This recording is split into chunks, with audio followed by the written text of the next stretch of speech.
ہوگا جب ہم بے سہارا ہوں گے یہ صبر ہمارا سہارا بن جائے گا. جب بے سہارا ہم ہوں گے یہ صبر ہمارا سہارا بن جائے گا. حدیث پاک میں ہے کہ جب مردہ قبر میں رکھ دیا جاتا ہے، مردہ قبر میں رکھ دیا جاتا ہے، ہم آپ پٹرے بچھا کے چلے آتے ہیں تو معلوم ہے نماز ایک طرف، قرآن ایک طرف، اور میرے بھائیوں یہ سارے دین کے کام، روزے، نماز، صدقہ، خیرات، سب چاروں طرف سے گھیر لیتے ہیں اور یہ صبر قبر کے کونے میں کھڑا رہتا ہے. یا اللہ! اور جب فرشتے آتے ہیں سوال کے لیے تو کوئی جگانے نہیں دیتا. میرے بھائی کہاں جا رہے ہو؟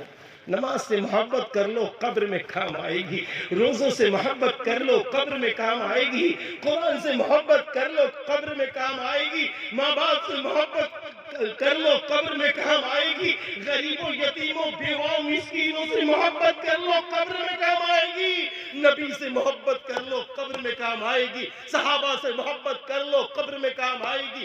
اللہ کے چہیتے علماء اعظام، مفتیان اعظام اور وہ اللہ کے محبوب اولیاء اعظام جن کو حقیقت میں سارے علماء نے اتفاق کیا، ان سب سے محبت کر لو، یہ سب چیزیں قبر میں کام آئیں گی.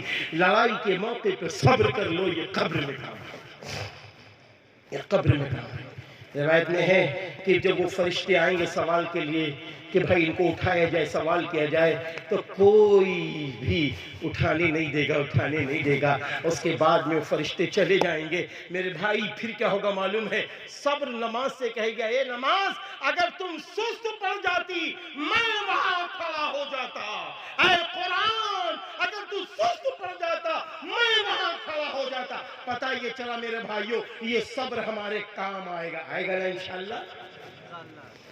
قرآن کا پڑھنا کام آئے گا، روزوں کا رکھنا کام آئے گا. ارے میرے بھائیوں کچھ گواہ بنا کر لے کے جاؤ. جیسے